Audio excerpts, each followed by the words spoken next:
Good evening and welcome to NewSpace Chicago. I'm glad all of you decided to come out this evening. Can I see a show of hands? How many of you are new here for the first time? That's great. Love to see new attendees. Are you guys all students of Jeremy Adjunct's? Yeah. I really appreciate that he asked you to come here, so thank you for coming. I hope you find it interesting. So NewSpace Chicago is an open community of space entrepreneurs, professionals, experts, students, and others who are interested in building space companies located here in Chicago. And we really are building a community of people, like-minded people who want to see space happen and who believe that Chicago is a good place for that to take place. Before we get much further along, I'd like to give a shout out to our sponsors. First of all, MHub, who has been gracious enough to provide us with this lovely space that we're in. If you have not, I guess you guys just saw MHub, but MHub is a manufacturing innovation center and startup incubator. So you can think of it as like being a maker space for entrepreneurs. It's a great place to be. And I happen to be a member here, so I can speak from experience.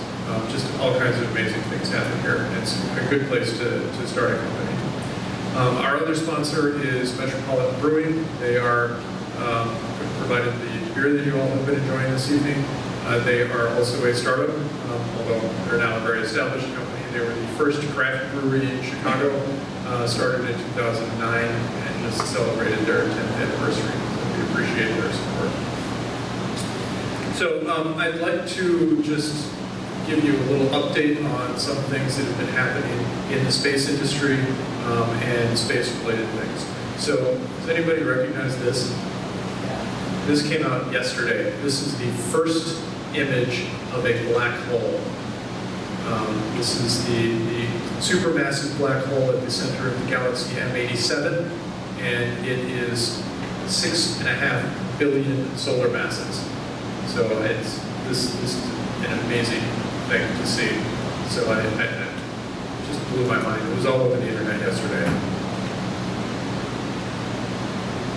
Other interesting things that have been happening. So the Japanese space probe Hayabusa 2 has been orbiting around this asteroid, Ryugu.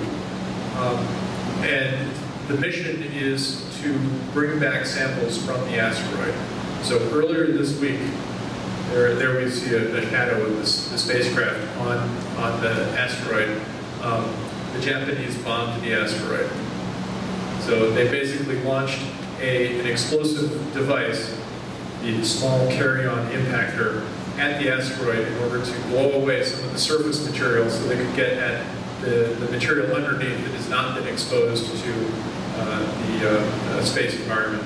It'll be interesting to see what comes back from that. So this is a sample return mission. So we'll get some actual samples from an asteroid. And that is a prelude to extracting resources from asteroids. So this is a very exciting development. It's also a strike back for the dinosaurs because we now...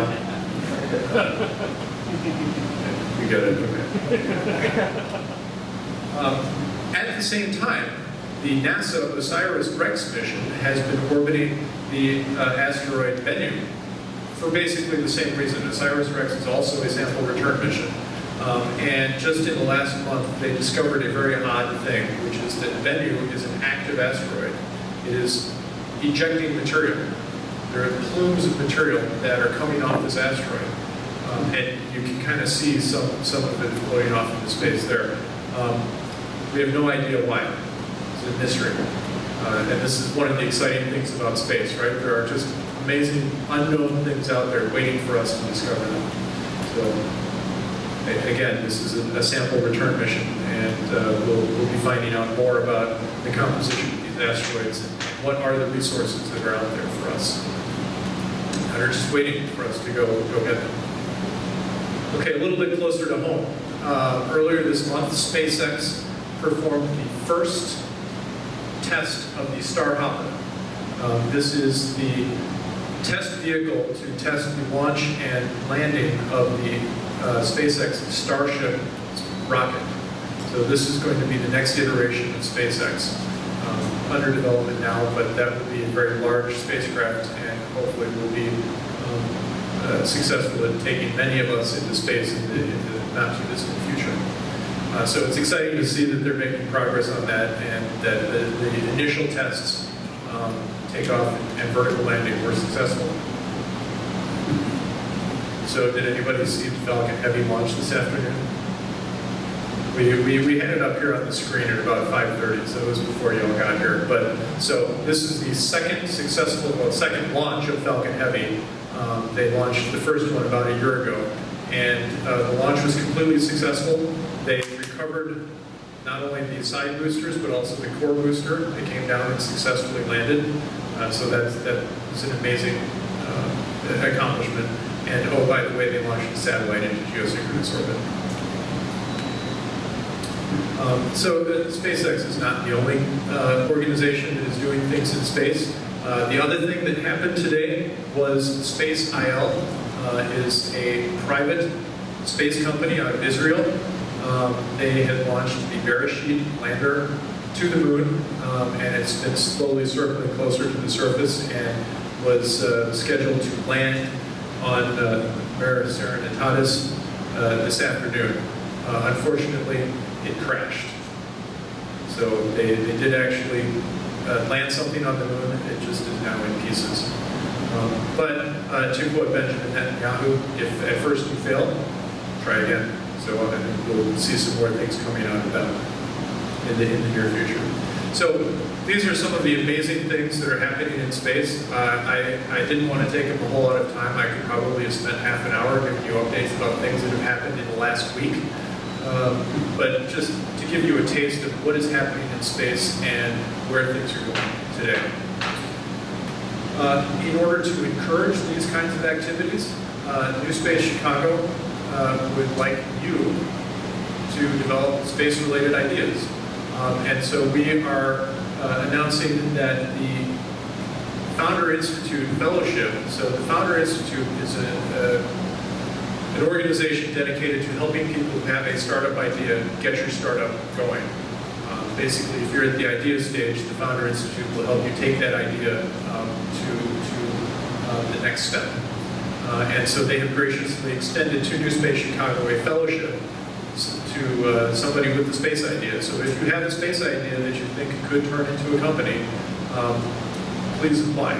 And you can use that URL, or you can go to the newspacechicago.com website, and there's a link there as well.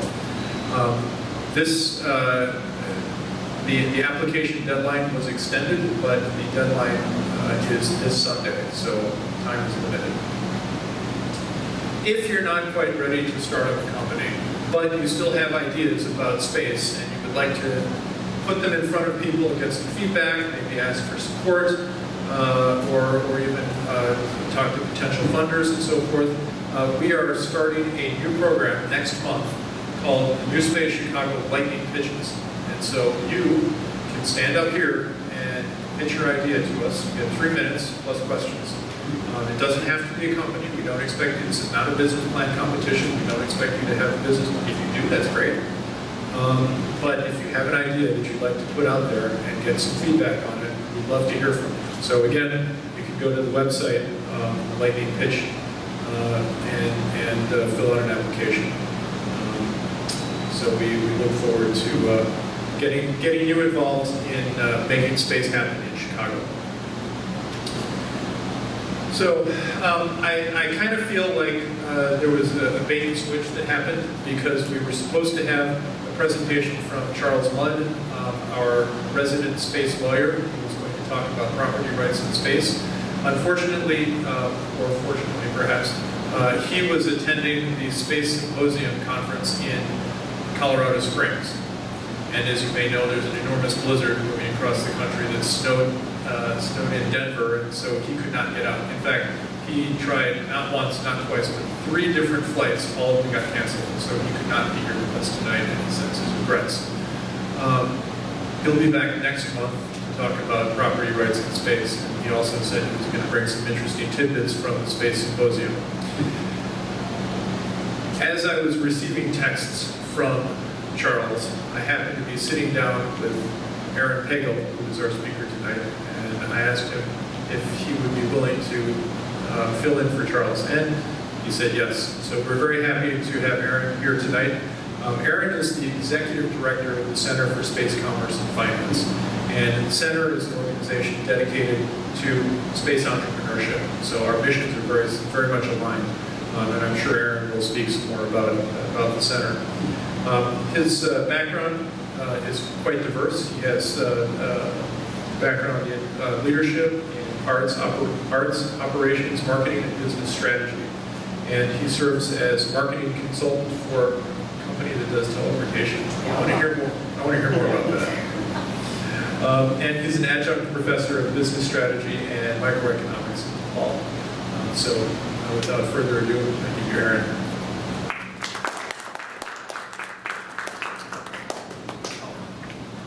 Hi, everybody. So I'm the bait and switch. Thanks for coming. And so what we're going to talk about today is value, right? To give you a little outline of what we're going to chat about.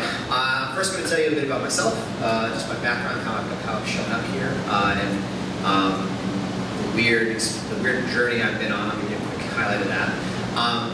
Then I'm going to tell you a bit about the Center for Space Commerce and Finance, what our mission is, the programs we're creating, and just a larger perspective of like what we'd like to see developed. And then after that, we're going to go into a look at what is value. These are conceptual issues for the new space industry, right? Thinking about value from this microeconomic strategic perspective, okay? So if you've taken a microeconomics course, has anyone taken one of those courses? Awesome, great. So this is going to feel a little 101, but we're going to relate it back to the space industry right now and talk about how creating value should potentially be thought about from this perspective at an economic level. Because solving some really challenging technical problems is awesome, but we need to make sure that we're keeping in mind the competitive forces that exist out there, so you're really able to maximize your investment into learning and development. So my background, I have a undergraduate degree in theater from Florida State University. I used to be an actor, then a filmmaker, and then a stuntman. And then I worked at Groupon, and then I started my own film business, and in the middle of all that, I became a marketing consultant for a teleportation company. It could be a thing. There's some really smart people working on it. The way they describe it to me, it's like, it could be real, but it's one of those challenges in any sort of large experimental perspective that if you give someone $10 billion in 10 years, they can make it happen. But that's not necessarily realistic, right? But it's an interesting thing I'm involved with, which is kind of fun. Then in 2013, where my interest in space came from, Commander Chris Hadfield put out his music video of a space oddity on the International Space Station. Has anyone not seen that? Good. Yeah? Oh, you should look it up. Google it later, man. It's so good. If I had the video, I'd just play it right now. Like, it's so magical to see because you're watching this guy who's, a technical dude. And Chris, Commander Hadfield's obviously very down to earth too and really relatable. But you're seeing him create this really majestic piece of art in space. And as an actor and toiling away at Groupon at the time, I was like, well, this is interesting, right? I have these storytelling skills and this artistic perspective. Is there some way that I can be involved? That led me down the path to eventually get my MBA at DePaul with concentrations in marketing, applied economics, and business strategy and decision making, which then led to me having this really interesting perspective of qualitative analysis from this kind of emotional perspective that theater gives you, theater and filmmaking, but also the quantitative perspective that the empirical tools of economics bring. Which then, very shortly after graduating, I became the Executive Director for Center for Space Commerce and Finance and an Adjunct Professor at DePaul teaching business strategy, which is going to be essentially, this is a mini version of what that class is. And I also teach microeconomics, the principles of that.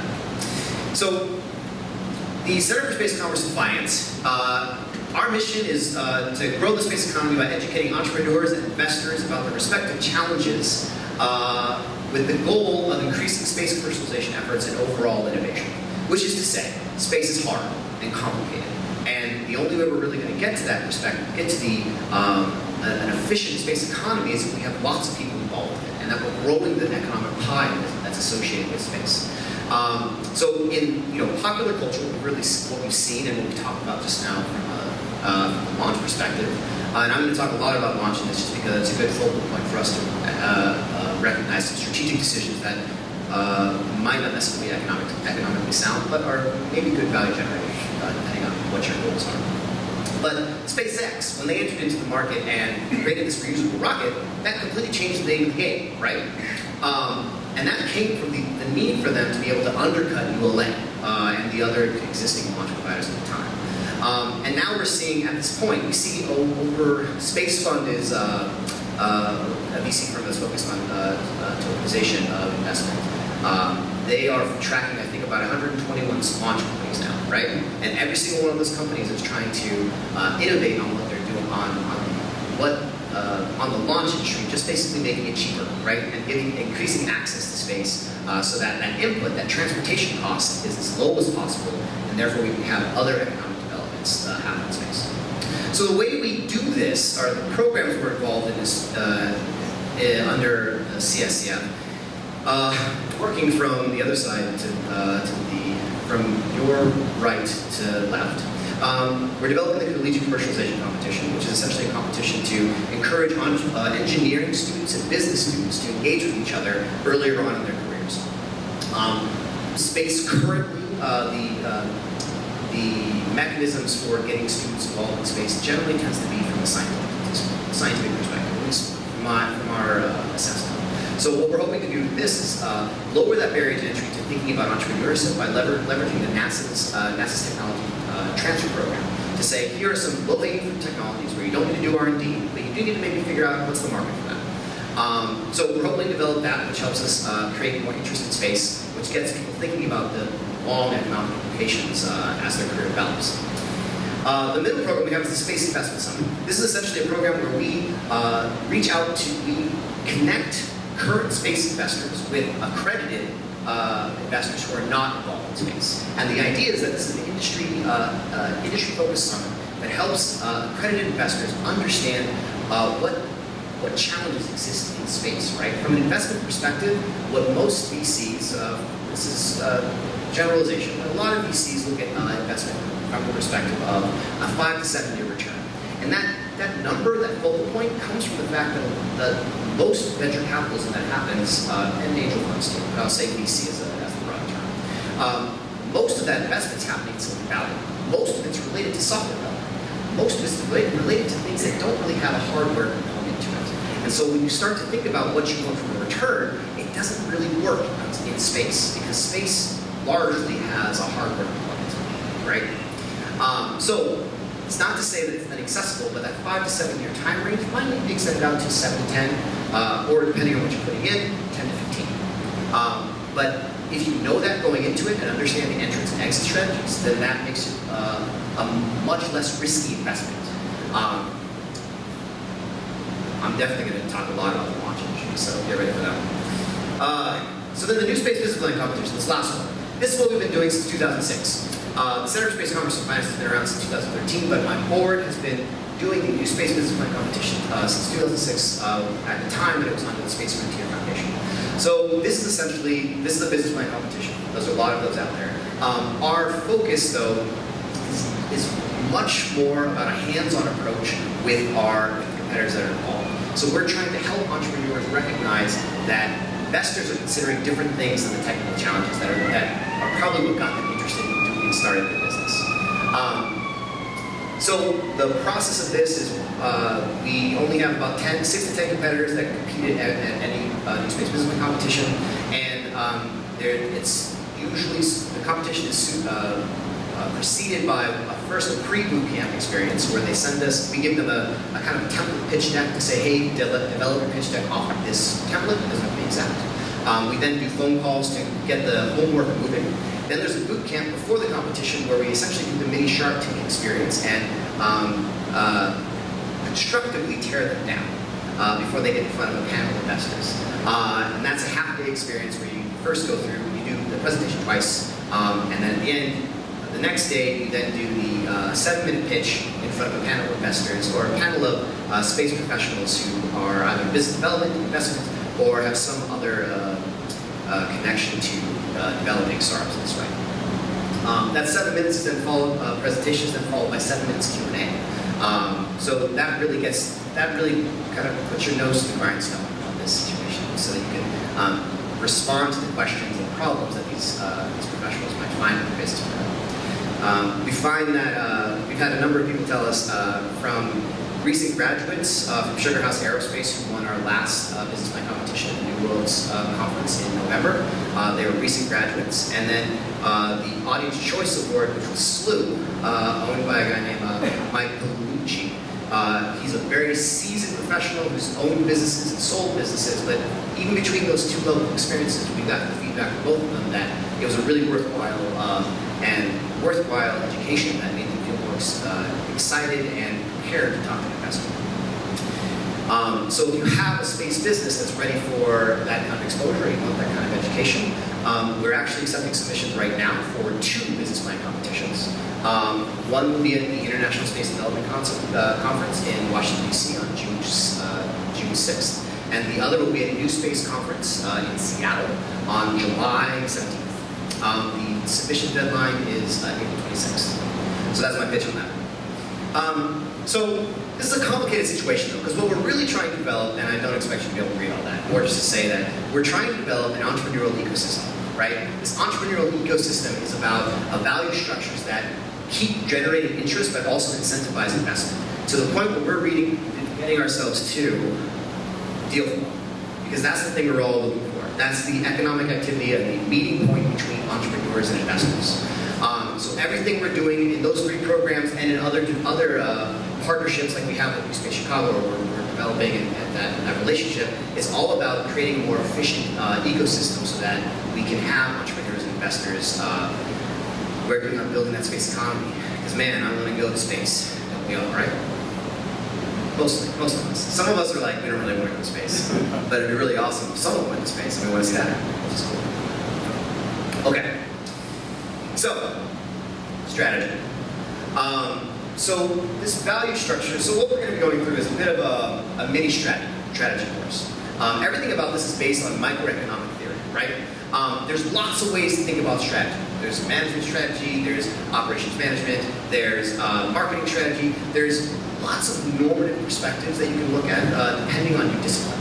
What we're focused on, though, is trying to create positive economic strategy by recognizing the industry forces and competitive advantages that any one firm might have. So we're going to walk through really quickly. I know most people raise their hand in the economics class, so this will be a quick refresher on what the basic economic framework is. That's going to lead into talking about value creation and capture. Just because you have a business idea, just because you have a product, doesn't actually mean that it's creating value. Just sit with that for a second, right?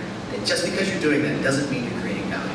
And just because you created value doesn't mean you're capturing enough value, right? Because what you have to do essentially at some point is to grow your business, and you have to make sure you're capturing value from that. We're then going to talk a little bit about industry analysis and Porter's 5 forces. In this, I'm going to talk about why this is an important aspect to help with making your strategic decisions. And then I'm also going to dive into and critique the space launch industry. So that one's going to be, I find that one. And then lastly, we're going to talk about competitive advantage. So while the industry analysis starts to look at that as external forces and the things that affect an industry that we're going to be defining for ourselves, the competitive advantage is about that inter-rivalry forces that you're dealing with. So you've identified your competitors, they're dealing with the industry forces the same way you are, but now you're trying to identify, well, how do I interact with those competitors, and what's the way to think about that? So again, these are all conceptual issues, but we're going to keep bringing it back to space. So first, one thing I want to point out is that when people think about strategy, they tend to think of it from a perspective of egocentrism, right? What are we doing? What is our perspective? What are we building? And thinking about it from that singular perspective means that you're not really considering all the potential outcomes that exist out there, right? So this particular survey was essentially saying, what goes into your process, what goes into your strategic process and when you're planning? So accounting for traits and weaknesses of the organization, that's SWOT analysis, that's pretty popular, strategic analysis, sure. Identifying the 3 to 5 year trends affecting business unit performance, sure. Drivers, awesome. Assessing risks, great. Some part of that risk is the uncertainties of effective strategy, awesome. But accounting for the competitor interactions. What are the competitors doing? That becomes something that people aren't necessarily considering. Because if you're making actions, nothing happens in a vacuum, right? Anything that's done has some other actions is also happening in concert. So being able to understand the landscape that you're a part of helps you pre-plan how to deal with those other interactions. So allocentrism is what this is called, and that's a really important aspect of strategy as you think about whatever you're going to build in the future. So the demand function, again, 101, guys. I know this isn't property in space, but this is still useful. So just a quick review on the law of demand and the inverse relationship between price and quantity. So as quantity increases, prices drop, right? Because there's less, the more the things are, the less value they become. Very basic, right? Great. So then there's that idea of like, well, what's the difference between increasing demand or increasing the quantity demanded? So quantity demand is really just saying that there's some level of increase in quantity, right? And that people want more, great. But as they want more, that price drops down along that initial demand function. But increasing demand is a whole other aspect. Because what that means is that the demand function is actually shifting out so that as you charge the same price, you're able to sell more, which increases your surplus. Okay? So language is important from the economist perspective of demand, but something to recognize that this is where this value creation concept starts to pop up, right? So I'm going to show you a couple graphs, but first just to identify what these things are. Is this mic popping in and out a little bit? All right. Where's the receiver? There it is. Okay, great. I'm going to stand over here so I don't block it. Okay, there we go. So first, the total market surplus. That's everything that's the value creation, right? So that's going to be the excess of consumer willingness to pay over the marginal cost, okay? Market price, obviously, is what the price is set at, that market equilibrium, which identifies the quantity as well, and that splits the surpluses between the producers and the consumers, okay? That consumer surplus, the excess of willingness to pay over market price, and the producer surplus, and this is the part that you want as a business, that you want to increase as much as possible. This is where the value capture happens, is the producer surplus. So, keeping in mind from a strategic perspective, there's a lot of things that happen before you even get to that producer surplus. And this is the excess of market price over marginal cost. So this is what that graph looks like. So the interesting thing about this is that when we're thinking about space, this is essentially where, well, first let's define this perfect competition. This is a theoretical model where they're saying that at perfect competition there is a number of competitors who are offering the exact same service that you're offering, and there is no differentiation. In this perfect competition, you have no ability to charge price over marginal cost. That essentially is saying that you cannot make more money if you wanted to. You have to charge as low as you possibly can, because the moment you charge a higher price, someone else can just undercut you because they're just charging at the marginal cost. Okay? Now, this is a bit of a theoretical model, but from a B2B perspective, which is where space business tends to live, right? Space businesses tend to be dealing with a situation where you are creating some level of input across the value chain that exists in space, whatever that might be. So in a B2B relationship, that consumer surplus is really apparent, because at some point there's an end user that has to sell to consumers. And so that person is dealing with all the marginalization that happens between, all the margins that happen between every vendor that happens before them. So recognizing that, you realize as a provider of this input in a B2B interaction, you have to make sure that that consumer surplus is as large as possible, because that's going to then, at some point, be the incentive for someone to want to invest in you or want to buy from you. The trouble, though, is that that producer surplus is an important aspect, because you're dealing with those fixed costs at some point. Because space is really expensive, right? There's engineers who are low supply. There's lots of expensive R&D that happens. Fuel, if we're talking about the launch industry still. So what you're trying to do is you want to try to find some way to have monopoly power, right? This monopoly power is to say that, well, yes, there's no one else is offering what I'm offering, right? That I have some level of differentiation, that there's something different about me that allows me to raise my price above marginal cost, which means that I can increase my consumer surplus. This is where the strategy starts to pop in for the businesses that you're developing. Because if you're just offering a different solution that you say you can do something cheaper than somebody else, that's not necessarily the best situation, right? It's positive. We'll talk about the next graph in a second. You want to be able to say that my producer surplus is increasing, and that allows me to basically see profit. Yeah. The trouble, though, about this monopoly power is that it's a little dangerous. Because as you start dealing with your consumers, that monopoly power is essentially capturing more value than what you're creating. And that can create some, from a marketing perspective and a branding perspective, some negative feelings across the consumers you're dealing with. For example, ULA. The United Launch Alliance, they had a lot of monopoly power for a very long time. And there was no other choice in the market, so people who wanted to be involved in space had to work with ULA. One person who was not very excited about that was Elon Musk.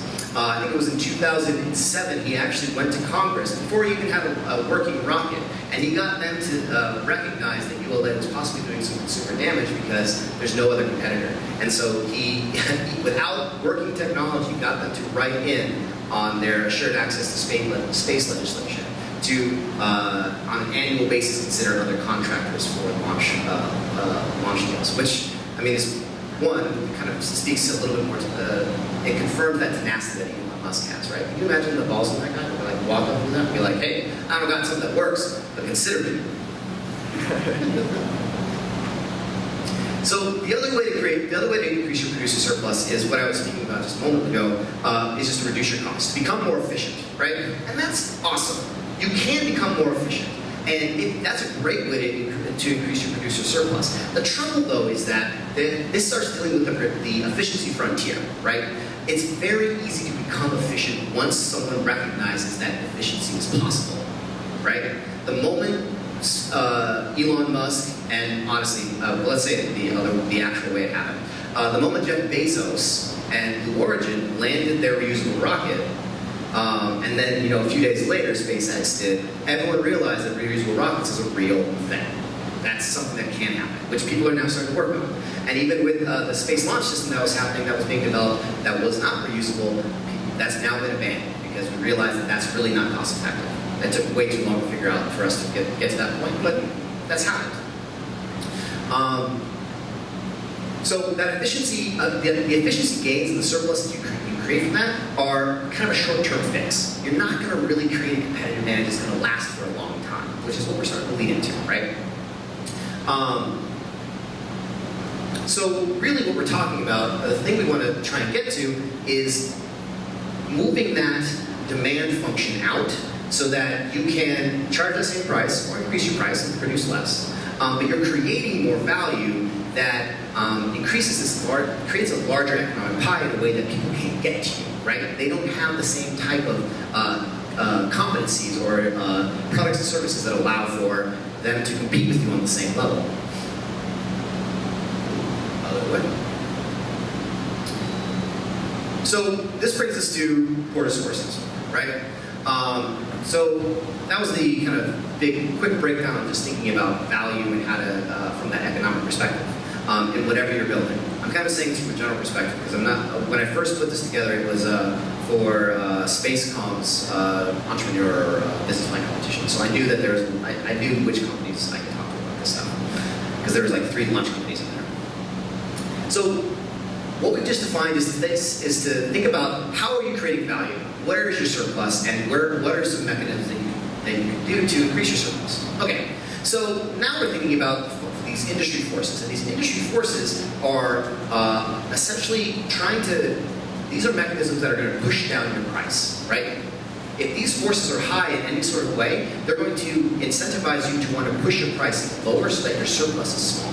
So by identifying where these forces are at and what are the high forces involved with pressing your price, that helps you, or depressing your surplus, that helps you start to make a strategic plan to address those in the future, right?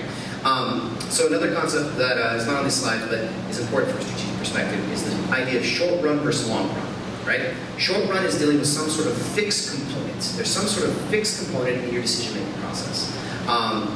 Whether that be the amount of capital you have available, what type of labor you have, the patents available to you at this moment, long-term leases, manufacturing buildings, whatever it would be. Long run is dealing with is a situation where everything is variable. Anything you have can be affected on a long enough time scale. There's not really a definition of what that time scale is because it's really dependent on what your interaction is, what your particular industry is. But the long run is really where a lot of the strategic decisions are made. So these supportive forces are essentially a really quick, easy way for business people to think about what are the economic forces involved in my industry. So before we break these down, we need to define, well, what's the neighborhood we're thinking about, right? Because the industry is really specific. We're going to define this, so in this neighborhood or this product line, what we have is essentially just transportation methods. And it's organized from the, your left to my right, from altitude and capacity. Right? So we have ship, train, truck, airplane, rocket, planetary elevator, and quantum teleportation. Those last two don't exist yet, but I have it on good authority that the planetary elevator is a lot closer. So, in this regard, we have to define what is our neighborhood that we're dealing with, because we can't just say, well, I'm a part of the. Since this is a pretty broad perspective, I'm a part of any industry that's dealing with something in the air, right? Well, that could be airplanes, that could be planetary elevators, and like those all have different considerations from an industry perspective as far as suppliers, buyers, potential entrants, substitutes that are available, the costs associated with labor necessary. There's lots of considerations that make it hard for you to make strategic analysis because you have to start thinking about all those things. So you have to narrow in on what your industry is. So for us, we're going to pick rocket. But what's also important, though, is that when you identify this rocket technology, or for the space launch, it's also good to recognize what's on the periphery of my product line. What's next door? What's my neighbor? Because the problem is that rockets aren't the only way to get to space, right? We're now seeing developments from an airplane perspective, right? Where we're seeing hybrid technology, where Virgin Orbit is connecting a rocket to the bottom of the 747, flying up to the stratosphere, or as close as they can get, and shooting small sats from that perspective. So that's becoming a competitor, right? So if you've only narrowly defined yourself as a rocket company, well then that particular firm will be outside of your scope, and you wouldn't be considering your strategic decisions around them. You can't react to that. The example I use in class with my graduates and undergraduates is to talk about consumer electronics, right? Because that's a little bit more easy to conceptualize, to be honest, if you're not in development space. Where if you're defined your market as a tablet, well, that's your tablet, that's your market you're dealing with. And then on either side of that would be a laptop or a cell phone, right? Well, if you're only focused on tablets, then you might not see the fact that cell phones are getting bigger and becoming phablets, right? Or you might not see the fact that the laptops are becoming smaller, or have, like I have a Microsoft Surface Book, right? And I can take the screen off and it acts as a tablet. So if I'm not paying attention to those neighboring industries, I'm not able to maneuver myself appropriately or get ready for something that could be very disruptive. So that planetary elevator thing, asterisks, think about that. Okay. So we've defined ourselves as the launch industry, or rockets. That's our market we're going to deal with. Great. So now this is my analysis of the Porter's forces from the launch industry. So I'm going to walk through each of these forces really briefly. If you look up any article about Michael Porter and his 5 forces, you're going to get all the information you need to really just have a quick checklist if you're going to do this kind of strategic analysis. So what we're thinking about here is, I like to start in the center with that degree of rivalry. So the degree of rivalry is dealing with how many people are actually involved in this business, and how expensive are the products we're dealing with. What's the sales cycle like? How many buyers could there potentially be? How competitive am I for any particular set of business? And if any of these factors start to increase, you start to get a higher power. And the higher power you have, the more likely you have people who are non-differentiated, because there's a number of people working in this area, and there's incentive for you to start dropping at your price. So for the launch industry, I've identified that your degree of rivalry is actually pretty high, right? So as I said, Space Fund is tracking 121 launch companies that exist on planet. I think about 60% of those are in the US, right? Think about this for a second. That is just a transportation industry. That's all it is. It's sending something from the planet's surface to 61 miles above us. That's the distance in which it traveled. It's sexy, it's exciting, it's cool. I got to see the 3 stages land on Falcon Heavy. That's like, it was my second time, so I didn't cry like I did the first time. But it's really impressive. But as time goes on, the impressiveness goes away, and it's really just a matter of saying that this is an input. That's all it is. It's transportation costs. So the fact that there are 121 companies on planet, 60% of which are in the US, vying for transportation contracts, it's questionable, right? It makes you wonder, well, how attractive is this industry from that perspective? Now, don't get me wrong, it's a growing industry. There's lots of business to be had. But I would question, like, this becomes a question of would you want to be involved with it? So then thinking on the horizontal line, we'll go over to threat of substitution. So threat of substitution is essentially addressing like, well, what is a substitute industry that's next door in the neighborhood of the market or industry we're dealing with that can have some sort of trade-off between price and net utility, right? So there's not really a lot of threat of substitution for rocket launches, right? We just defined that we do have some airplanes that have rockets strapped to the bottom that can act as a substitution product. But with that situation, you're probably only dealing with a much smaller segment of the market because they're mostly dealing with small sats. So it's a substitute. It's a low power. It might be getting a little medium depending on your perspective. The quantum teleportation and the space elevator are pretty far off. There's probably not a lot of ability to substitute this for now. And again, I've defined this as a pretty broad structure of rocket launches. If we were to dive into small sat launch, medium launch, heavy launch capacity, this would be a very different conversation. So below the threat of substitution is the sixth force that I know you saw the 2 slides previous that said 5 forces. This is the sixth force that my reporter doesn't like to have added onto his list.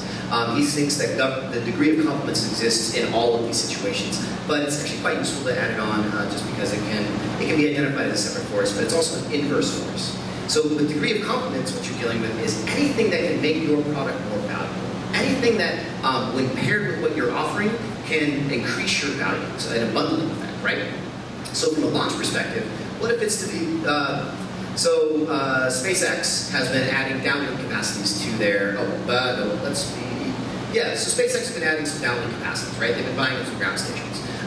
So how does that add value to what they're doing with the launches? Well, what if they're able to say, so you launch up with us, and then we'll also bundle in the first year of your downlink data, your data use, right? So suddenly they have the ability to add value to what they're offering from a launch capacity perspective. And for someone like, Sugar House, the company that won our last business plan competition, which is not competing with SpaceX, but let's just say they were, they don't have that capability. They wouldn't be able to say that they have that additional piece of value, so therefore the value is higher for the consumer and they'll want to, and the price is potentially lower because SpaceX has higher capital, difference in economies of scale, and it makes it more attractive for them. So again, degree of complements is an inverse force. So if that's high, that means it's an attractive force. If it's low, it would not be a good situation, which means you're reliant on what you will create by yourself. So again, then moving on to the other side of this horizontal relationship is the threat of new entrants. So the threat of new entrants is essentially saying, well, if you're involved in an industry, and if you're defining that there's value, at some point, someone's going to see that pie across the fence and go, I want some of that pie. Give me some of that pie. And they're going to try and enter into your market. So some things that, the ways that affect this force, or the things that affect this force, are barriers to entry.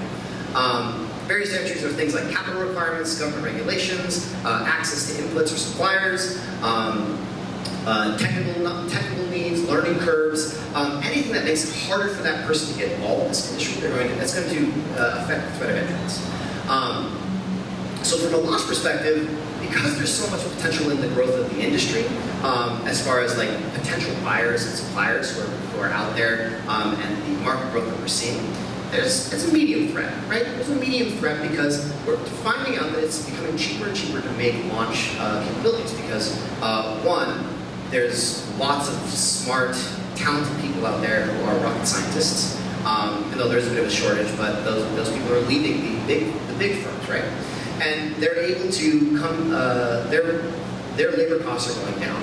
The inputs associated with building it or the technology required to build these awesome machines is going down. And what's the other thing? Doesn't matter. And the fact that this market is growing means that they can potentially grow. So knowing that there's a threat of your entrance is that you want to start throwing some barriers to entry. So in a historical perspective, not right now, but ULA was a big example of creating a massive barrier to entry when Boeing and Lockheed helped create ULA with the Air Force, right? So at the time, there's a lot of other issues going on at the time. We're still kind of in the middle of the Cold War, the tail end of the Cold War. We're dealing with the fact that at one point the space shuttle was a Challenger blew up. There was a lot of considerations and defense issues, and because it's such an expensive thing to be a part of, they were able to say, well, we need help, and so they got subsidized by the government, and that subsidy by the government made it cheaper for them to make their materials, which made it harder for someone else to get in, because no one else is going to get that subsidy, because frankly, we don't know what they're going to do. The fact that, again, Elon Musk went to Congress and say, consider me for contracts without any sort of technology that works, that was a big deal, but he wasn't going to get subsidized. Additionally, once we then moved over to the assured access to space, the second version I have, which then said that, well, it doesn't matter. The point being, though, is that if you throw up those barriers to entry, it makes it harder for people to involve. If we were to talk about, well, let's get through this, and then I want to talk about the news about Amazon that most recently happened. So in this vertical relationship, we have the threat of supplier power and the threat of buyer power. So the threat of supplier power is to say, who are your suppliers? How can they affect your surplus? Can they charge higher prices to you, which means that you have to then somehow affect what your marginal costs are going to be or what your prices are going to be. And from this perspective, we're going to say it's a medium force. And that might be trending down, but we're talking about some really specialized labor that, again, we're running, there's a bit of a shortage of some of the people who do these things. There's lots of fuel that's required, and the fuel is dictated by oil prices to some extent. There's government regulations associated with the ability to actually go up. There's the nature force associated with that. So the threat of supplier power is about a medium force. We wouldn't say it's low, but it's definitely a consideration. And then on the bottom side, we have that threat of buyer power. And the threat of buyer power is essentially saying, well, can consumers in some way or form ask you to charge less? And we're going to say that this one is actually medium, but trending higher. And the reason for that is because there's so many rivals. There's so many potential ways for buyers to get their material into space. And additionally, buyers have the ability to, the technology is miniaturizing all the time, so buyers have the ability to make choices that have for lower weight launch capacities. So because of that, we start to see that this transportation industry there's some forces at play that push that price down, which also mean it might not be the most attractive industry to be a part of. So as you're thinking about making a business, or if you have a business and you're thinking about some industry you want to interact with, the launch industry, if this is one you can engage with, you might not want to engage with. However, here's why you might want to. So the reason you'd want to engage in this is because since there are so many people involved with space launch, it's possible that at some point, mergers and acquisitions are going to happen, which means there's an exit strategy for you. At some point, those large corporations, the larger players, ULA, SpaceX, Blue Origin, potentially even other international government-run launch programs, they're going to look at the smaller players and say, well, can I get their book of business? Or do they have a particular technology that could add to my big book of business or make me more valuable? So we see that we're seeing some speculative, a lot of gold rush investments happening in the launch industry. But that could be because there's actually an exit strategy that's coming from this, which is kind of cool, right? The idea that we have some sort of we have a market developing in that way is kind of fun. So you have these industry forces, but that's the external view. The external view is the external. So before I go on to the competitive advantages, was some interesting force to think about. The next stage, probably I want to affect this, is thinking about satellite internet, right? So satellite internet is a really cool, the next stage of how space is going to interact with us as consumers. So as people who live in Chicago or anywhere in the US, you have to deal with one of the big telecommunications companies, right? It's Comcast. That's your main option for my neighborhood, and honestly, anywhere in Chicago. Maybe you have, what's the other one? RCM, right? I don't even have access to it, so that's why I don't even know the name of it. Maybe you have them, but really there's natural monopolies that exist everywhere because of the infrastructure associated with that. And that infrastructure is a massive barrier to entry for anyone who wants to get into telecommunications and internet access.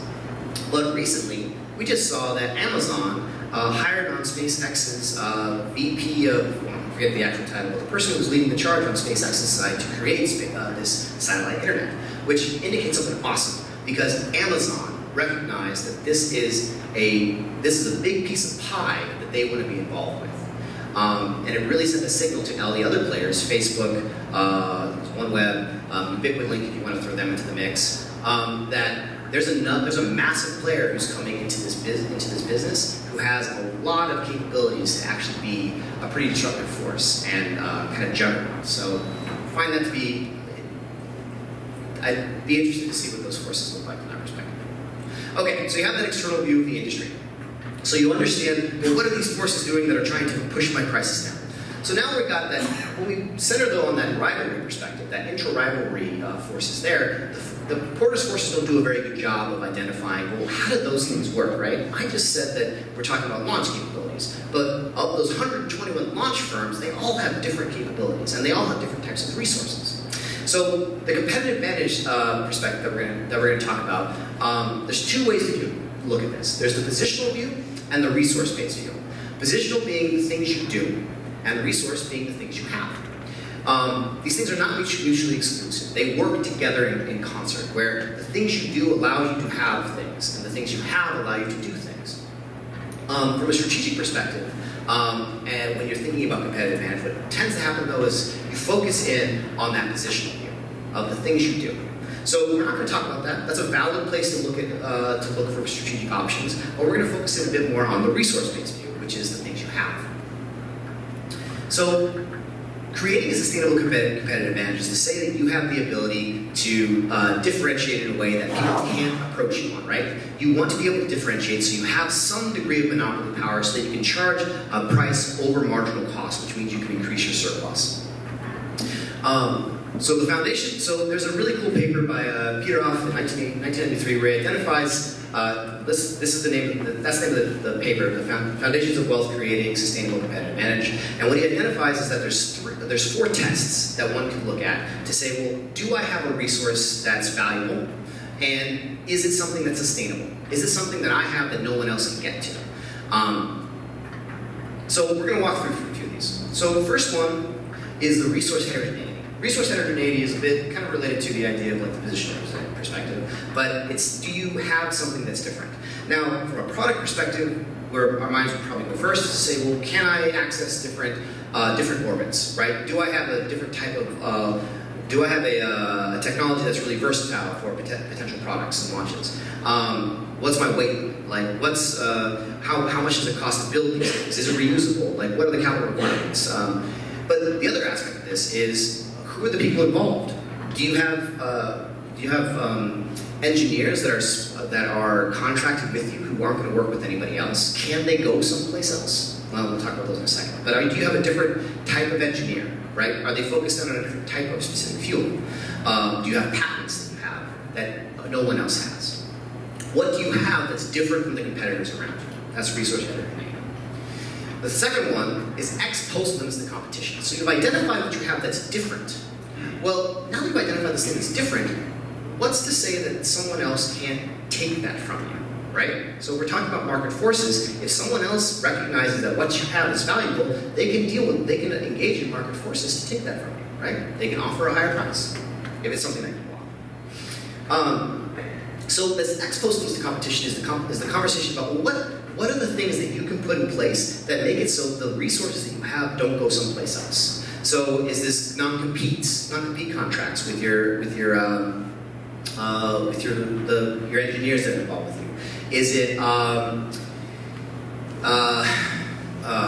end of a long day, so that's the only one I got from memory. But thinking about ways to essentially create barriers from exit, if you want to think about it like that. Like whatever you have that's making it so that it doesn't go someplace else. So the next thing though is that what if it can go someplace else, right? So now we're talking about imperfect mobility. What are ways that you can make something, make it harder for that thing to go someplace? And so there's two subpoints on this one. It's imperfect substitutability and imperfect imitation. Which is to say that even if someone could copy what you have, it's not quite the same and it won't add the same value. So you identify this pie, someone wants that pie, you stop that pie from going someplace, but then someone goes, well, can I make a different type of pie? Right? So it's like this. It's like to say, you make a really great, stay with pie before. You make a really great chocolate cream pie. Awesome. Based in dairy, that's great. Oh man, perfect Midwestern food, dessert. And someone goes, I love chocolate pie, but man, I can't make that pie because somehow you have a patent for chocolate cream pie. So I'm going to make a chocolate cream pie with almond milk, right? That might be very good. Actually, I'd like to have that. But it might not be the same thing. And so it doesn't necessarily do the same type of job, and so people aren't going to be willing to pay the same price for that for that resource that they developed, or that product that they developed. So thinking about that. And then the last one is ex ante limits to competition. This starts to deal with things, two things. We're dealing with informational asymmetries and vision. So informational asymmetries, there's actually a lot of really cool economic work doing in this regard, is essentially saying, what kind of information do you have that can give you better information about the future, or better insights about the future? So from a large corporation perspective, this is why they invest a lot of money in research and development, market research, and understanding what's coming into the future. At a medium-sized firm, they might not have that much data, but they're probably going to invest in consumer surveys to understand what their customers are looking for, and gives them an insight to say, well, what's the next trend I should think about? And on a small scale, thinking about small business owners, Pilates studio, let's say, you're going to know what's going on in your business because you're very connected to it. You see that all the time. So you have an intuitive sense about what the information is you need. But if you can have better informational sources, that gives you the ability to make better decisions for people, better decisions than other people who don't have the information. So who's the elephant in the room that has awesome information that makes really crazy smart decisions? Amazon, right? Blue Origin, if we're keeping this in space and we're talking about the launch capabilities. So Blue Origin, if you guys read, oh man, what's that? There's two. There's a book where, it's a book that's outlining the growth of the space industry, commercial space industry. It's the one that was written by the Washington Post author. Doesn't matter. But in this book, there's a chapter where they talk about Elon Musk and Jeff Bezos meeting up to talk about building space launch vehicles, or launch vehicles. And Elon Musk is telling Jeff Bezos, like, here's all the things I learned. I'm trying to impart information on you. I want you to understand so you don't have to make these decisions. Jeff Bezos said, no. I'm still going to do what I need to do. I hear your advice, but I'm not going to heed it and try and skip those steps, because every time I do something and I fail, I learn. And therefore, I have an understanding of why you failed as well.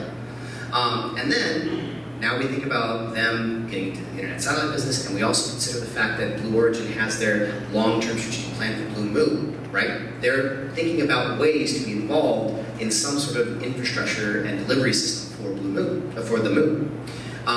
And that's coming from the fact that they have the resources and the foresight to think about, well, what are the best technologies that we should get involved with so that we can make smart financial investments. But the other part of ex ante limits to competition, which then starts to connect us to some normative strategic perspectives, is this idea of vision. And vision is undefinable. Some people just have it. Some people just have that insight to say, I can see the future, And this future I see is going to bring me so much money, and I am smart enough and lucky enough and just connected enough to be able to see that vision through. There's a game theory concept that I connect to in the lessons called path dependence. Path dependence is the idea that it requires a certain particular path to get to a certain particular outcome. And you can't say, well, someone else made it to this outcome, so therefore I should be able to do this outcome. If Jeff Bezos gave you a suggestion and said you should do this because I'm Jeff Bezos and it worked for me, well, unfortunately it's not going to work for you because you're not Jeff Bezos, right?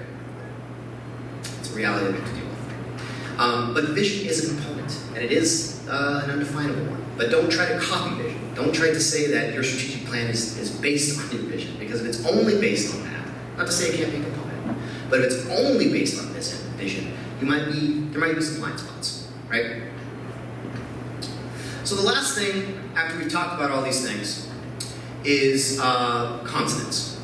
So consonance is basically to say, does the strategy match the resources and capabilities? So these are the last 3 points to leave you with from a summary perspective. So the way to just identify is if you have consonance, if your strategy matches your resource and capabilities, is to first just identify what you have. Do that assessment, do the work, really dig deep down and say, what do we have at our fingertips? What are we working with? When you identify those things, then strengthen those resources, right? Strengthen the resources you have. Really lean into these resources and capabilities, because that's the value creating structure you have already. I would instead, if you identify that you have, well, so I'll use me as a personal example. We can talk about business, but I love this framework because this is applicable from a personal perspective too. So for me, I have a background in acting and theater and film, storytelling. And so when I wanted to get involved in the space industry, I thought, well, heck, I'm going to go get a mechanical engineering degree. My math sucks, just so you all know. And that was not a good idea. Because what I was essentially doing was identifying that I have this resource capability, my ability to communicate, my ability to connect with people. And then I'm saying, well, now I need to develop my technical skills. And that's completely new for me. That's a core competency that I do not have. But instead, what I ended up doing was I'm strengthening my storytelling abilities by connecting it to economics, right? Economics is just storytelling, but it's using a different type of framework. And it's leaning into the core competencies that I already have, the things that already are my resource capabilities and my value structure. So the same thing works with business and industry.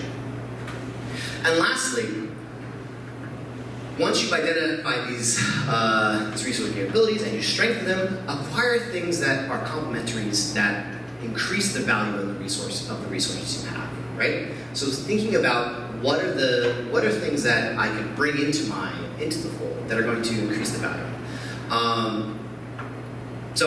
For example, now that I have some economic background and I've strengthened that storytelling ability, I'm going to acquire some data analysis skills, right? Looking into data science and trying to figure out, well, what are ways that I can understand those metrics, not from a calculus perspective, because good God, I suck at that. But there's tools available to me out there, and what can I bring into the fold that allow me to strengthen what I already have even further. So that's the end of that. I really appreciate you guys taking the time. I know this wasn't exactly true what you were thinking about when you potentially signed up to come. But I hope this is helpful. If nothing else, a good refresher. I'm happy to take questions now. I'm also happy to address property and space from a non-expert perspective. If you have questions. And also happy to talk about anything else that I've talked about here. So, any questions?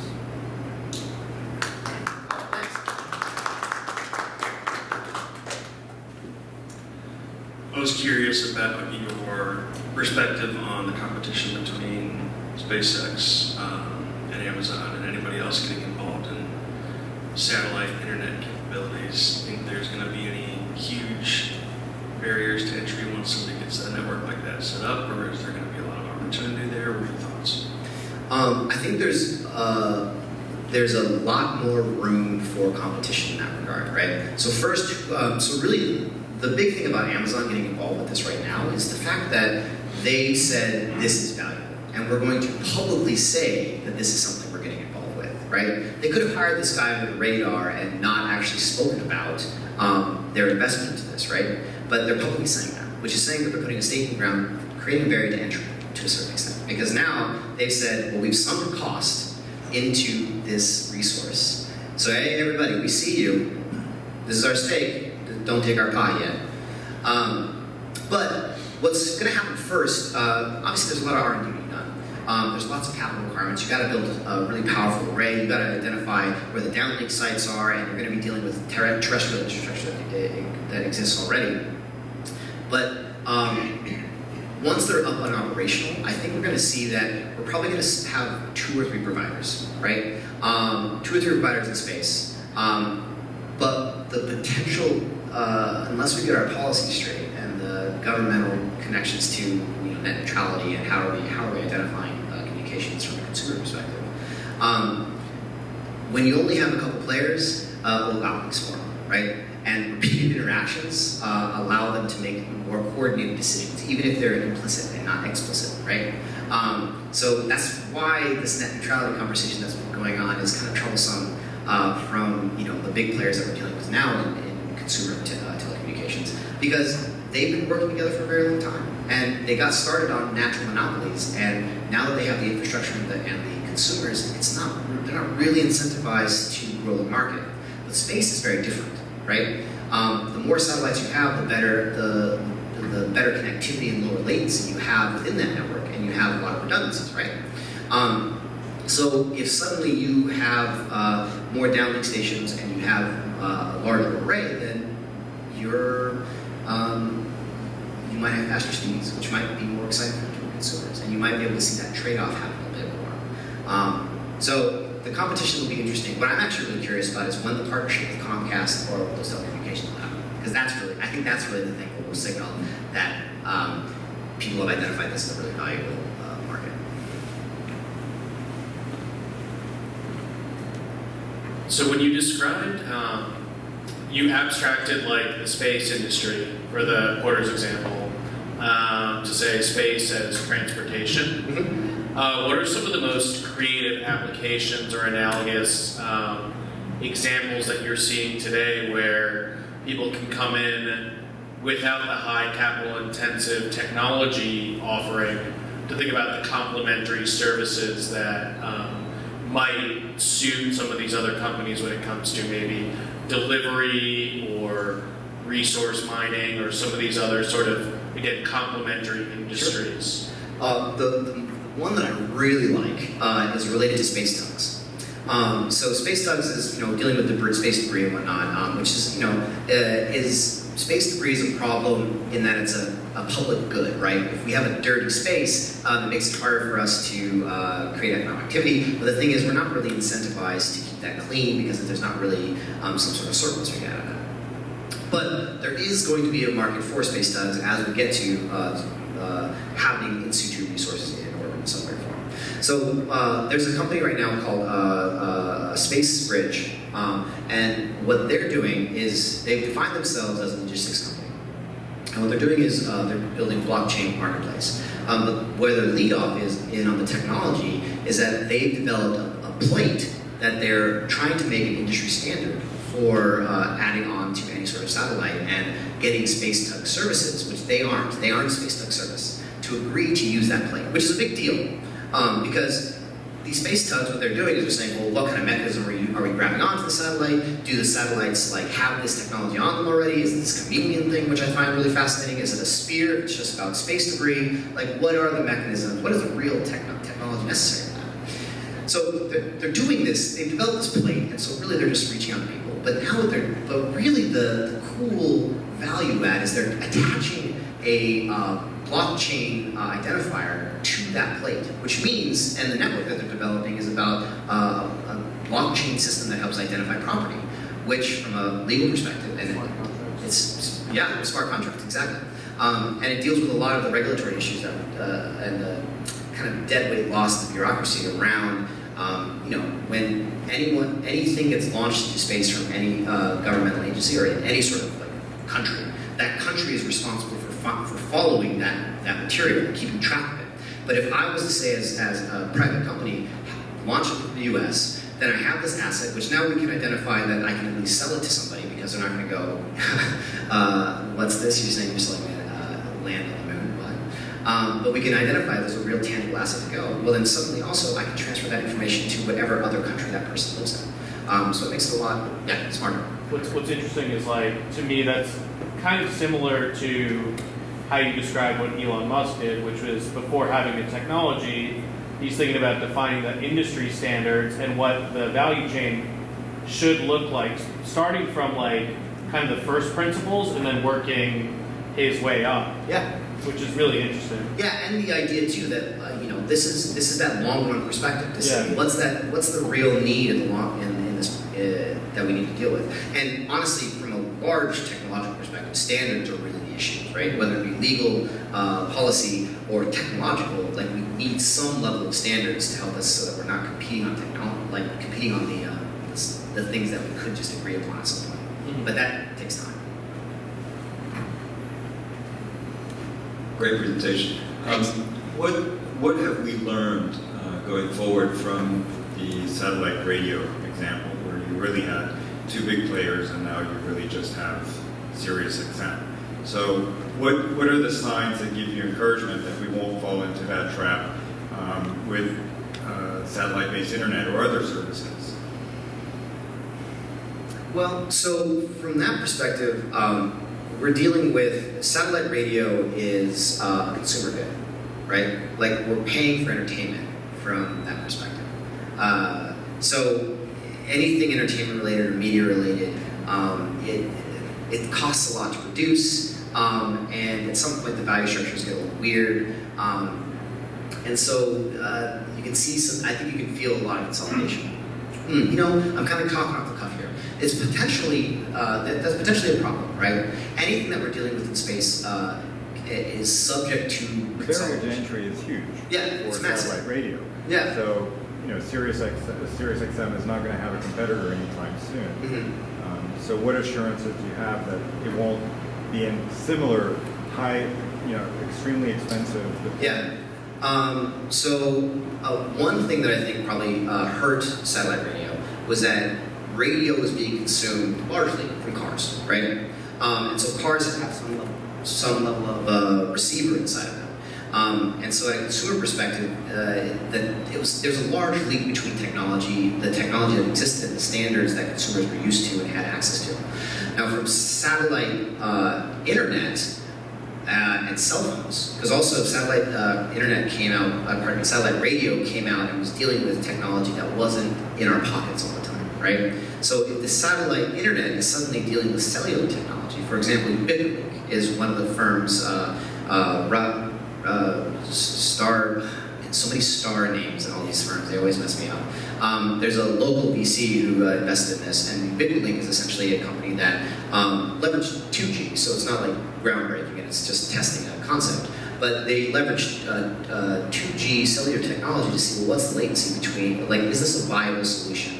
And because it can connect to a cell phone, and we're just talking about a really static distance that has less impedance between all these, concrete and hills and structures that we're dealing with, they actually found that it could be a much more efficient option. So if we start saying that, well, now these satellites can add on 5G technology, which is being put into our phones, though obviously we have some distance issues with the frequency and that latency. But if we can start leveraging the newest technologies being put in our phones and they're planning for that, well, suddenly their consumer base is so much higher, right? And so there's not a question of, well, how do I get people to adopt a certain technology so that they can buy my service? The technology's already been adopted. That standard already exists. So now it's just a matter of offering the service, and people have the ability to change. So I think that makes it a little safer. But you're right, you have some thoughts. I've always seen internet radio companies not as technology or space companies, but as media companies. Sure. And so I remember the big deal when Howard Stern was signed. It was like a $90 million deal. It was ridiculous. And so I don't know. I haven't studied it, so I don't know how much of their cost base was driven by having to do celebrity marquee deals like that. But you look at the competition, like everybody's trying to get into the streaming business now. There's only so many hours a day to watch TV, folks. I mean, and so that's a problem with media, is that they weren't competing. wasn't really a platform. It was just another form of media. And then, of course, bringing the aspect is you had to have a special device. That device is usually in the car, and the replacement rate for vehicles is between 3 and 11 years. Yeah. You know, so There's a long cycle before that technology would actually be adopted there, unless you're doing aftermarket, which no one ever does. I bought one of the sons. Yeah. It's like this, wires. Yeah, so I think the technology and the standardization of technology that we have is probably the really biggest factor that makes satellite internet a really viable market, right? And I think we can still see that consolidation, but because it costs so much less to maybe get into it, costs a lot to get into it. But once you're there, there's so much value to be had. Well, and again, thinking about like that market's massive, and if we just think of like I actually speak from a U.S. perspective, but think about all the developing countries in the world that yes, are developing cellular technology and cellular infrastructure, but you know there's swaths of the entire planet that have no access to cellular service. So that's how the satellite internet firms are addressing that problem. Well, there's just no comparison, I guess, at that point. I'd like to point out, you were talking about the edges of competition. So for satellite internet, there's an interesting competitor to that, which is the high altitude balloon devices as well. Yeah. I'm curious if you have any thoughts about that. I think the only, I'm not super familiar with the technology, but knowing that it's still subject to atmospheric conditions to some extent might be the real problem there. It's significantly cheaper than putting satellites in space. Yeah, is that to put satellites in space?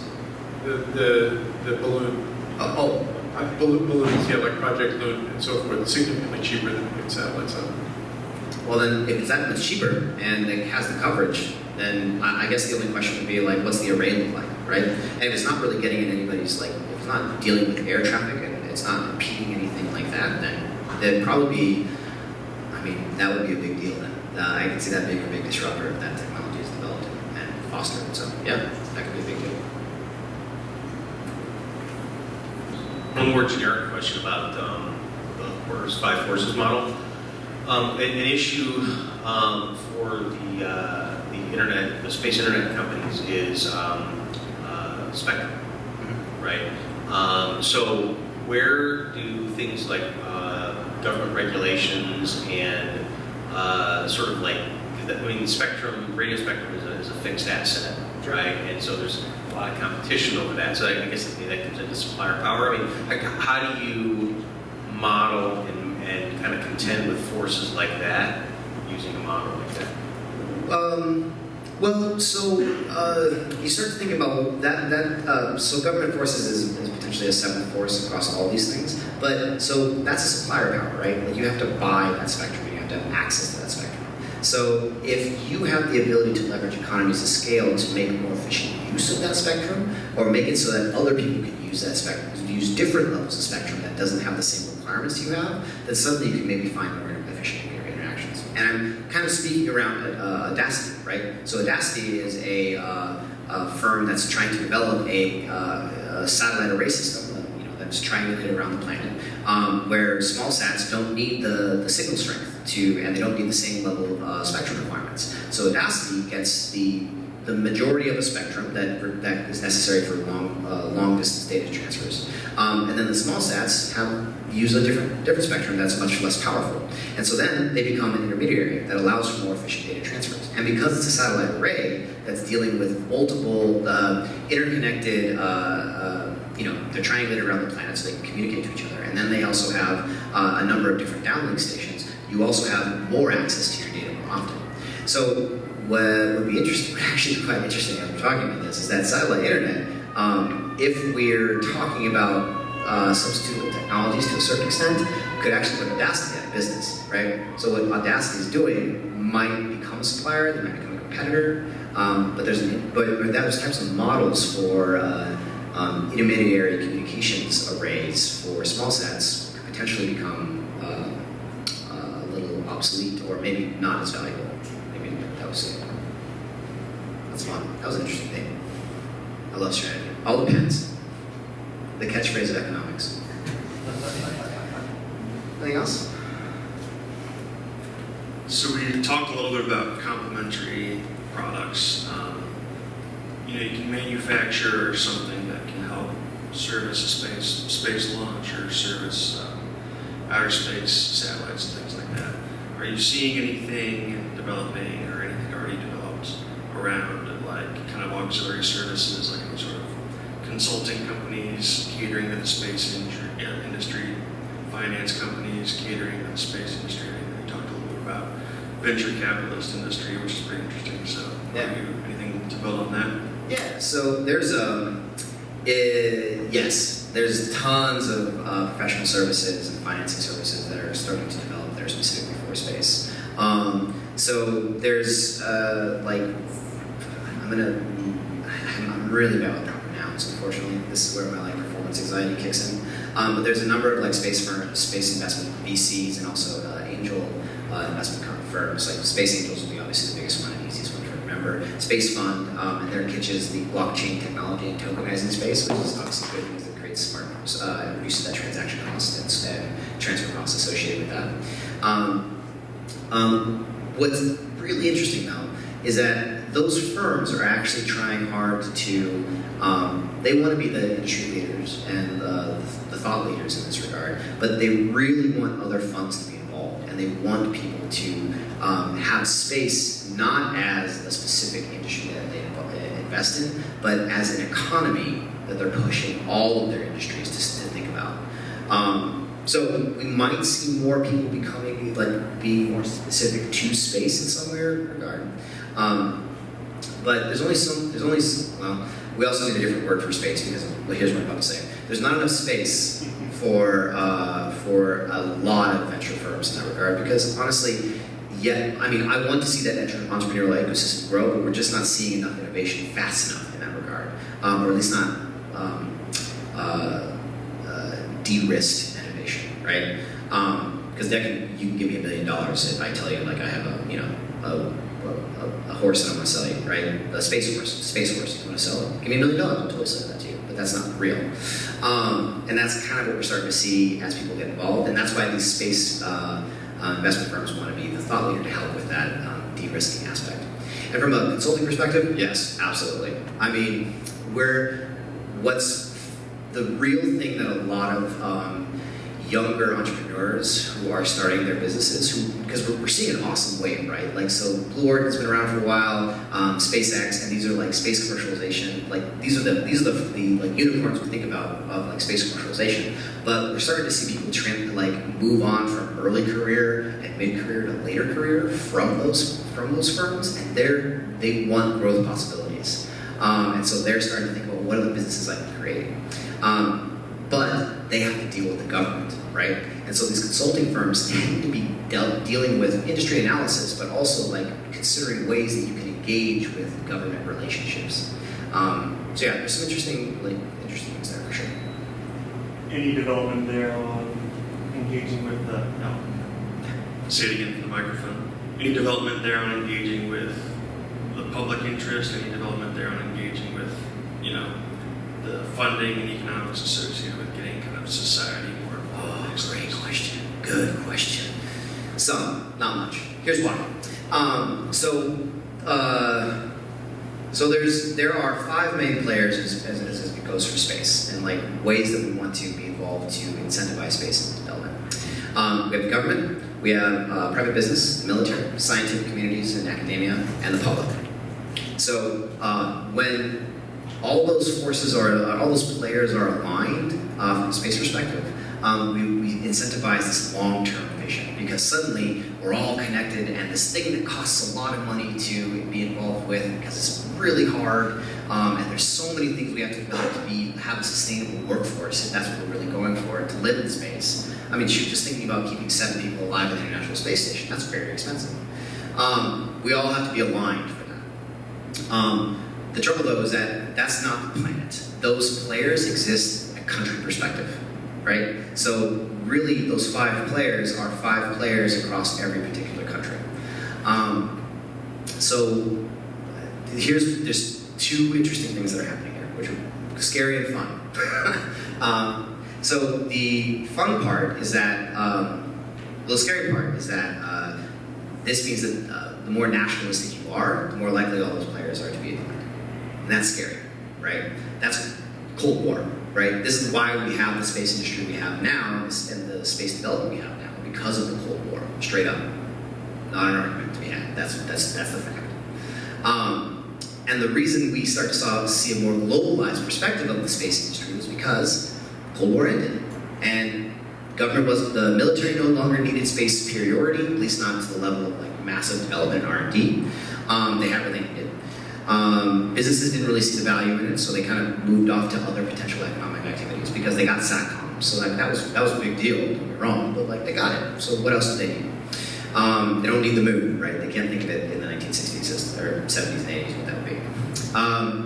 Because those two forces are gone away, the government's a little less interested, right? Because they're not being incentivized by these two players, and because we were launching so often, and like I said earlier about the Falcon Heavy, how I didn't cry this time, but I cried the first time. The more I see those, the less likely I am to cry. And crying being the expected value of the public being wanting to see awesome, amazing things. So the more that happened, the public got less interested. So the government's less interested. Which meant we only had the scientific communities, which was awesome because we had this developed infrastructure that led to all these other, this desire to cooperate and share resources, which is what gave us all these amazing things we have right now as far as the International Space Station goes in space. So we're moving towards a nationalistic perspective, and that's scary. But if we kind of, we just ignore that for half a second, and just say it's happening and it's happening in the background, it's a nature force, and that's not fun. But what we're also starting to see though, is that the reason that nationalism is happening, for a lot of reasons, but from the space perspective, is that businesses are starting to realize there's value out there, right? So they're starting to incentivize themselves to say, oh man, there's lots of value. Like the most expensive, most valuable near-Earth asteroid, if I can get to it, is worth $4 trillion. Holy hell. So that's a big deal. And because we're starting to see economic value, the military is starting to get kind of interested in this, right? Because there's something to protect, because that's resources for that particular country, which means the government's kind of picking up speed on that regard. And the science and, community is all about this. They've been saying, hey guys, we've been doing this for decades. Why aren't you coming back to the party? Which means the public's coming back around, because now we have all this awareness that's happening, and the public's starting to be interested in it. So that's the larger perspective. As far as who's working on it, not many, only because there's not really an incentive to work on public awareness. Because public awareness is about trying to find a way to use public funds or talk about some sort of public good or public interest, and the public has to be behind it, which is where some of the incentives come from the government, right? The government has 3 incentive structures in this regard, or 4 for all the other winners. But no one's really incentivized to have the public involved. The science side is, right? We have some amazing nonprofits out there that are trying to show, like, the black hole, holy hell, man. Like, that was all over every nonprofit out there, and they're trying to gain awareness for the public. But why is that important to someone who works at McDonald's, who might not, who trudges day in, day out on minimum wage, can't afford, they can't afford healthcare? Like, why is that important to them? So they have a hard time connecting the dots between that. It's cool, but is it really important to them? So that's actually what I hope, that's what I want the Center for Space Commerce and Finance to be doing. So I talk about entrepreneur and investor education, and previously we have been a little bit narrow on that definition of just that deal flow, but we want to broaden that perspective of what entrepreneur and investment might be, and try to make it accessible for everyone to start thinking about, well, there's a near-term value that could happen. Yes, if a monopolistic firm caught an asteroid that's worth $4 trillion, they're not going to necessarily be incentivized to share that wealth. And we're also dealing with a lot of legal issues, which I'm very excited about next month, to talk about property rights and the globalized perspective of what it is to own those things and where does that surplus go. But if we can help the public understand, and this is not an easy fix because there's so many reasons why this might not happen, but if we can help the public understand that by catching an asteroid, we've changed the definition of scarcity. In this economic concept that we're dealing with, which is all concerned with scarcity, we're sometimes helium, you can't buy helium sometimes because we're running out of it, right? Things like that. If suddenly our concept of scarcity changes, then that does have an effect on the well-being and the public good as a whole. So that's some of the work that I'm hoping to do. It's a very complicated problem though, and it's the connecting the dots on that value structure and that story. It's tough. It's a tough one. That's a good question. I'm really glad you're asking that and thinking about it. That's cool.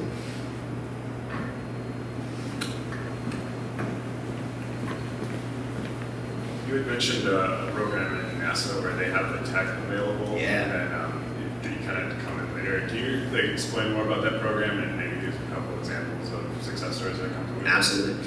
So I don't have a lot of examples of success stories, but I can give you one that I know of in my recent conversations with them. But first, what that program is essentially saying NASA spent taxpayer dollars to develop some awesome, crazy technology. And as part of that deal, that technology is available for US citizens to use and commercialize. So that patent exists. If you come up with a commercialization plan, you can leverage that technology, develop it in whatever form, and there's no, you don't have to pay the government for it. It's available for you. You just remember that the technology was developed for a mission-specific item, so it's not going to be plug and play. The program is called the Technology Transfer Program. Just Google that, Technology Transfer Program, NASA. Their website's not great, I gotta tell you. But they're trying to work on the portal. I remember talking to a guy at SpaceCom. He was proud of the work they're doing, and I think he should be. It's getting better. Yeah, so you can look at that list. Only 20% of that list has actually been commercialized. 80% of the technologies that NASA's ever developed is available for commercialization. So an example of a success story, which is actually why we're trying to develop this commercialization competition. Well, let me give the example. I'll tell you why it's important for this competition. The example that's happened recently is NASA has a partnership with the University of Houston, and it's really time intensive, which is great for those students, not great for resource allocation, where this class essentially gets paired with NASA scientists who are connected to a particular technology that they might identify. So they have access to the people who actually invented this crap, which I think is super cool. But also that scientist could be doing something else rather than working with students potentially. So in that class, they've done, I think, 2 or 3 iterations of it. They've only had one success story, and it was a student who had connection to rail cars, like his family come from rail cars, and they leveraged they basically took some compressors and refrigeration technology to apply it to rail cars for a terrestrial perspective. And they've seen really a lot of success from that. It makes it more efficient for those rail cars to be refrigerated and just less energy for that particular situation. That's really the only example I know. I know there's others. Genesis, I think, is using some of that, right? Aren't they using some technology from the gimbal technology from NASA? Could be. Yeah, there's one of the speakers from a couple months ago. He's developing optical communications for satellites, and he's really far along. Optical communications changes that entire conversation about satellite internet, by the way. Very different conversation. They're very different direction. But he actually he is leveraging a gimbal technology that makes it for a very steady stream, because lasers pinpointing from a low Earth orbit or a mid Earth orbit, trying to hit a ground station. That's pretty tough. But he was actually able to turn this technology and put it on the example he gave is they put it on the nose of a Cessna. So, pleasure craft that's like very, it feels every bump, and was able to have a 99% connectivity rate for the ground station beneath it. So, another example of something like that. Yeah. Any other questions? Okay. Thanks for listening. I appreciate it. Thanks a lot.